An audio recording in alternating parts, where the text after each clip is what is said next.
बिस्मिल्लाहिर्रहमानिर्रहीम अस्सलाम वालेकुम। मैं हूं सिकंदर हैदर और आप देख रहे हैं इलेक्ट्रिकल उर्दू ट्यूटोरियल्स चैनल। दोस्तों, आज की वीडियो में हम बात करेंगे सिंगल फेज मोटर फॉरवर्ड और रिवर्स कनेक्शन के बारे में कि कैसे एक सिंगल फेज मोटर को फॉरवर्ड में या रिवर्स में चलाया जाता है या उसकी कनेक्शन कैसे की जाती है।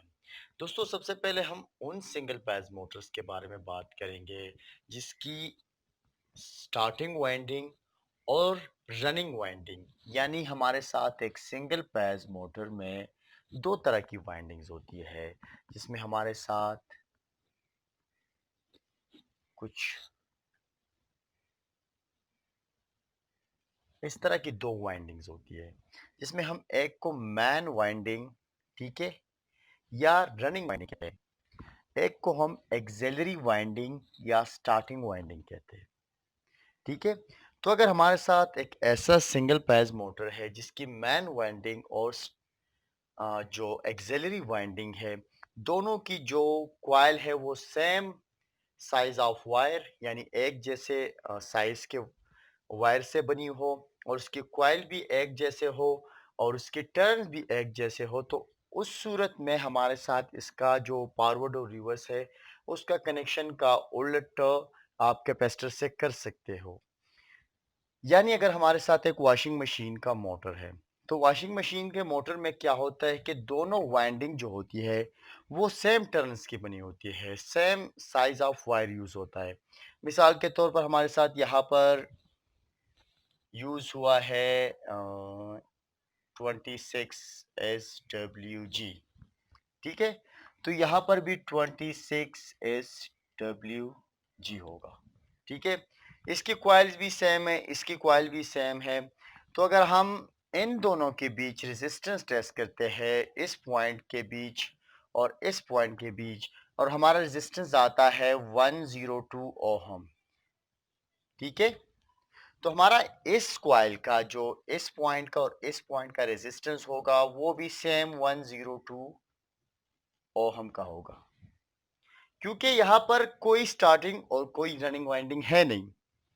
जो मैन वाइंडिंग है या रनिंग वाइंडिंग है वो बना हुआ है हमारे साथ 26 SWG का, और मिसाल के तौर पर इसके जो कॉइल्स है वो 4 है। इसी तरह हमारे साथ जो स्टार्टिंग वाइंडिंग है वो भी 26 SWG का बना हुआ है, और इसकी भी जो कॉइल्स है वो 4 है, और सेम टर्न्स यहाँ पर यूज हुए, सेम टर्न यहाँ पर यूज हुए हैं हर एक कॉइल में। तो यहाँ पर इसको भी हम मैन वाइंडिंग कह सकते हैं, इसको भी हम मैन वाइंडिंग कह सकते हैं। यानी कभी हम इस वाइंडिंग को मैन यूज करेंगे, कभी इसको। तो इसका कनेक्शन कुछ यूं होता है कि हमारे साथ इन दो वायर्स का आपस में कनेक्शन होता है, और इस पॉइंट को हम कहते हैं कॉमन पॉइंट। ये अब एक वॉशिंग मशीन मोटर की बात हो रही है, ठीक है, जिसमें टर्न जो है वो सेम है। अब ये जो पॉइंट है ये हमारे साथ, और ये पॉइंट आ गया, ठीक है। तो सप्लाई हमारे साथ यहाँ पर अगर हम न्यूट्रल सप्लाई यहाँ पर प्रोवाइड कर दे, ठीक है, और उसके बाद हम इन दोनों के बीच एक कैपेसिटर को कनेक्ट कर ले, और यहाँ पर हम लाइन सप्लाई कनेक्ट कर दे, तो अगर हमारे साथ ये मोटर इस शेप में चलने लगा, ठीक है, यहाँ पर क्लॉकवाइज चलने लगा, और अगर हम ये एल यानी लाइन वायर यहां से हटा दे और यहां पर प्रोवाइड कर दे, तो उस सूरत में क्या होगा कि ये फिर एंटी क्लॉक चलेगा, ठीक है। अब अगर हमारे साथ एक कंप्रेसर है, कंप्रेसर से हमारे साथ 3 टर्मिनल्स पॉइंट जो है वो बाहर निकले होते हैं। एक को हम कॉमन कहते हैं, ठीक है, और उसके साथ इसको हम कहते हैं रनिंग और इसको हम कहते हैं स्टार्टिंग। तो सप्लाई हमारे साथ इस पॉइंट को मिलती है और इस पॉइंट को मिलती है, और अगर हम इनके बीच कोई रीली वगैरह या कोई कैपेसिटर लगा दे तो ये कंप्रेसर चलता है। लेकिन अगर हम यहां से सप्लाई हटा दें और यहां पर प्रोवाइड कर दे, ठीक है, तब भी ये कंप्रेसर स्टार्ट होगा। लेकिन इसकी जो वाइंडिंग है, ये स्टार्टिंग वाइंडिंग पर जब ये स्टार्ट होगा तो ये कंप्रेसर ज़्यादा एम्पेयर लेगा और कुछ ही वक्त बाद इसकी जो स्टार्टिंग वाइंडिंग है, क्योंकि हमने स्टार्टिंग वाइंडिंग को रनिंग वाइंडिंग बनाई हुई है, तो हमारे साथ ये कंप्रेसर की जो वाइंडिंग है वो जल जाएगी, खराब हो जाएगी। अब बात करते हैं हमारे साथ यहां पर इस कंप्रेसर की वाइंडिंग के बारे में।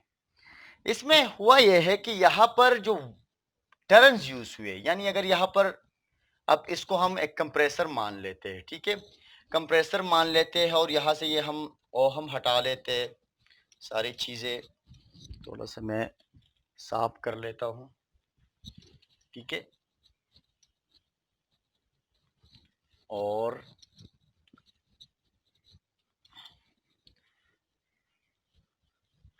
अब मेरे साथ ये एक कंप्रेसर की जो सिंगल पैस कंप्रेसर होते हैं उसकी इंटरनल वाइंडिंग हो गई, ठीक है। ये मेरे साथ है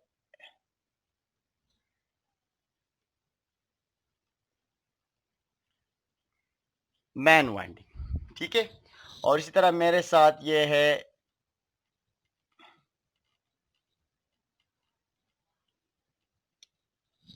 एक्सेलरी वाइंडिंग, ठीक है। ये कंप्रेसर का रोटर हो गया।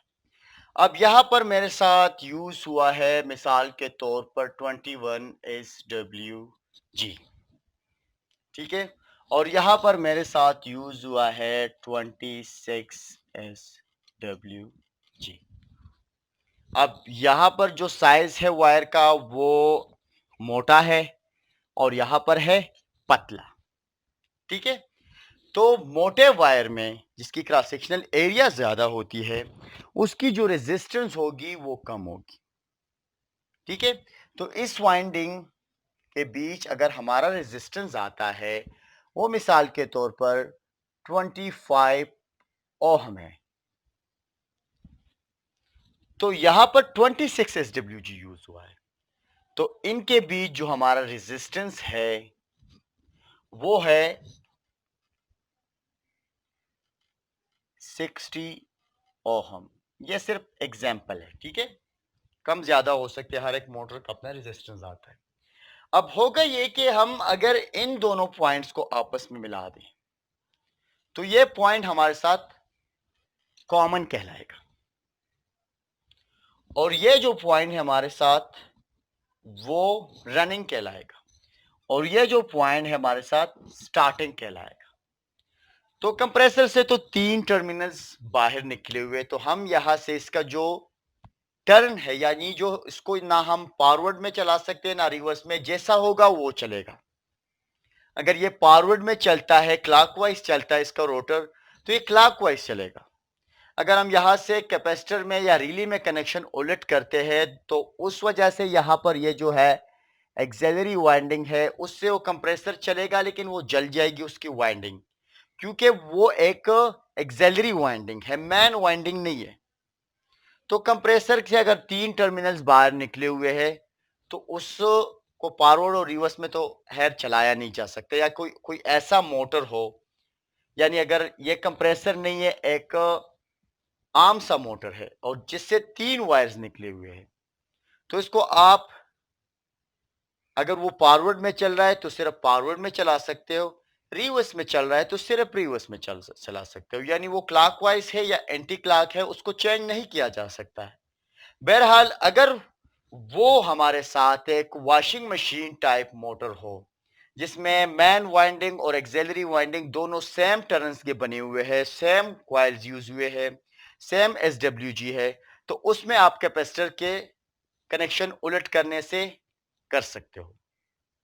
अब बात करते हैं अगर हमारे साथ एक्सेलरी वाइंडिंग से भी 2 वायर्स निकली हुई है और मैन वाइंडिंग से भी 2 वायर्स निकली हुई है, तो उसमें हम इसका जो डायरेक्शन है वो कैसे चेंज कर सकते हैं। तो उसके लिए सबसे पहले मैं ये सब हटा देता हूं।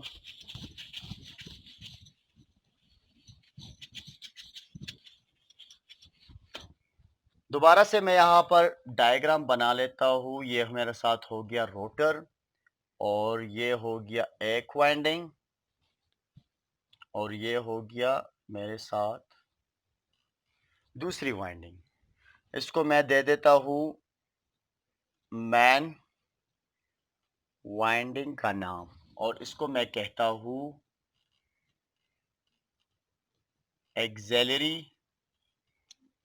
वाइंडिंग। ठीक है, तो ये मैन वाइंडिंग हो गई, ये एक्सेलरी वाइंडिंग हो गई। अब यहां पर मेरा जो वायर यूज हुआ है वो यूज हुआ है 20 SWG। यहां पर यूज हुआ है 28 SWG। ठीक है, तो यहां पर ये वायर जो है उसकी रेजिस्टेंस कम आएगी।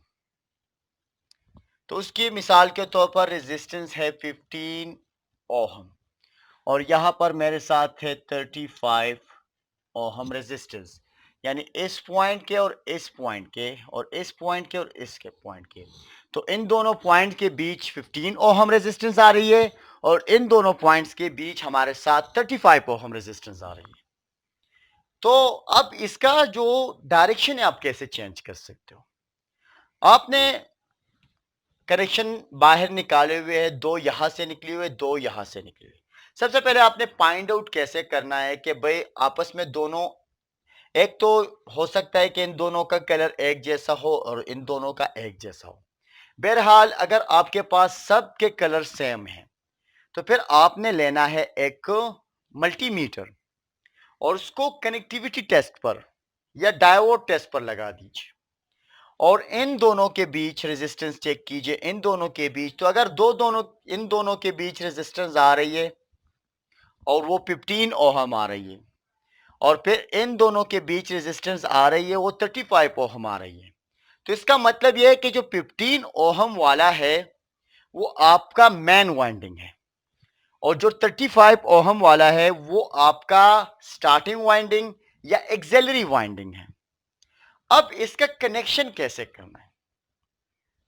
इसका कनेक्शन ऐसे करना है कि यहां इस वाइंडिंग से एक वायर आपने लेना है और इस वाइंडिंग से भी एक वायर लेना है, दोनों को आपस में मिला देना है। सेम वही तरीका है, ठीक है, और यहां से बन जाएगा आपका कॉमन पॉइंट।